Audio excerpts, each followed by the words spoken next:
गोरखपुर नाम का एक गांव हुआ करता था। उस गांव में ज्यादा लोग नहीं रहते थे। उस गांव में एक गर्भवती विधवा औरत रहती थी। उस औरत का नाम कमला था। कमला अपने घर में अकेली रहती थी। उसके पति की सारी जायदाद उसके नाम हो गई थी, पर सभी गांव वाले उस औरत को मनहूस औरत समझा करते थे और सभी उससे नफरत किया करते थे। एक बार कमला राशन की दुकान पर खाने का सामान खरीदने जाती है। भैया जी, जरा 1 किलो दाल चावल देना। अरे हाय हाय हाय हाय हाय! अरे मनहूस औरत, मेरी दुकान में अपशुगन करवाने आ गई क्या? हैं? चल जा यहाँ से, मैं कुछ नहीं देने वाला हूँ तुझे। भाग भाग यहाँ से, चल जा निकल। भैया जी, ऐसा मत कहिए, मैं गर्भवती हूँ, मुझे खाने की बहुत जरूरत है, मुझे खाना दे दीजिए। दुकानदार कमला को वहाँ से धक्के मारकर भगा देता है। तभी कमला रोते रोते उस गांव के किन्नरों के इलाके में आ जाती है। गांव वाले किन्नरों को उसी इलाके में रखा करते थे, क्योंकि वो लोग किन्नरों को पसंद नहीं करते थे और उनके इलाके में रहने से मना करते थे।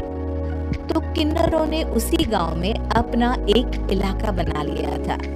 जब किन्नर लोग देखते हैं कि एक गर्भवती महिला रोते रोते उनके इलाके में आ गई है, तो सारे किन्नर कमला के पास जाकर उसका हाल पूछने लगते हैं।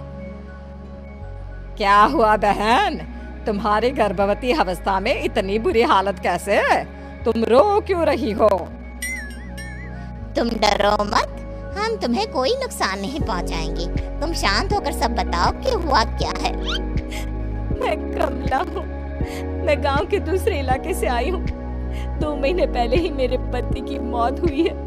मुझे गांव के लोग मनहूस मानते हैं, क्योंकि मैं विधवा हूँ और गर्भवती भी। वहाँ के लोग मुझे खाने के लिए कुछ बेचने के लिए भी तैयार नहीं, जिससे मेरा गुजारा नहीं हो रहा था। कोई बात नहीं कमला, हम तुम्हारा ख्याल रखेंगे। किन्नर लोग कमला को एक खाली घर में रहने के लिए जगह दे देते हैं और उसकी देखभाल भी करते हैं। कुछ ही महीने बाद कमला अपने बच्चे को जन्म देती है, पर अफसोस, कमला बच्चे को जन्म देते ही अपनी जान गंवा देती है। जब सब किन्नर बच्चे को देखते हैं तो बहुत खुश हो जाते हैं, क्योंकि वो बच्चा भी किन्नर ही था। कमला ने एक किन्नर बच्चे को जन्म दिया था। अब इस बच्चे की देखभाल कौन करेगा? हम तो इस बच्चे को गांव के दूसरे इलाके में भी नहीं भेज सकते। और तो क्या हुआ, इस बच्चे की माँ नहीं रही तो हम इसे पालेंगे। अब ये हमारे इलाके में रहेगा, हमारे साथ रहेगा। फिर वो किन्नर उस किन्नर बच्चे को गोद ले लेते हैं, उसका नामकरण कराते हैं। उस किन्नर बच्चे का नाम शक्ति रखा जाता है। देखते ही देखते शक्ति बड़ी होने लगती है। उसके रंग रूप बहुत सुंदर थे। वो बहुत सुंदर किन्नर दिखती है। एक दिन शक्ति एक किन्नर से पूछती है, माँ जी सुनिए ना, ये गांव के दूसरे इलाके में भी तो लोग रहते हैं, तो हम वहाँ क्यों नहीं जाते? हम उनसे अलग क्यों रहते हैं? शक्ति, क्योंकि वो लोग हमारे जैसे नहीं, वो लोग हमें पसंद नहीं करते, इसीलिए हम उनसे अलग रहते हैं। क्यों? वो हमें क्यों पसंद नहीं करते? मुझे एक बार उस इलाके में जाना है, मैं एक बार वहाँ जाकर घूम कर आऊँ। शक्ति, खबरदार, जो तू उस इलाके में कभी भी गई तो अपनी जान नहीं गंवाना चाहती तो उस इलाके में कभी कदम भी नहीं रखेगी, समझी? इतना कहकर वो किन्नर वहां से चली जाती है। शक्ति उस किन्नर की बात सुनकर बहुत रोती है। माँ जी, ऐसा कैसे कह सकती है? उन्होंने इतनी सी बात के लिए मुझे इतना डांटा। अब तो मैं उस इलाके में जरूर जाऊंगी। फिर एक दिन शक्ति गांव के दूसरे इलाके में चुपके से जाती है। ये लोग तो हमारे जैसे ही इंसान हैं, तो ये हमसे नफरत क्यों करते हैं? जब शक्ति उस इलाके में पहुंचती है तो गांव के सारे आदमी उसके रूप से मोहित हो जाते हैं। वो लोग ये अंदाज़ा नहीं लगा पाते कि वो किन्नर है। शक्ति की सुंदरता देखकर सारे गांव वाले उसकी तारीफ करने लगते हैं। तभी गांव का चक्कर लगाने गांव के जमींदार का बेटा हर्ष वहां पहुंचता है। हर्ष भी दिखने में बहुत सुंदर होता है। जब हर्ष ने शक्ति को देखा तो वो भी उससे मोहित हो गया, और जब शक्ति की नज़र हर्ष पर पड़ी तो वो हर्ष को देखकर मोहित हो गई। आपको पहले कभी इस गांव में देखा नहीं। इस गांव में आप नए हैं क्या?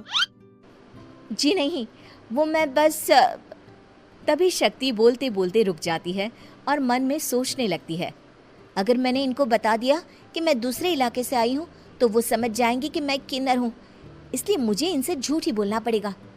शक्ति हर्ष को कहती है, जी हाँ, मैं इस गांव में नई आई हूँ, यहाँ अकेली रहती हूँ। वैसे आप कौन है?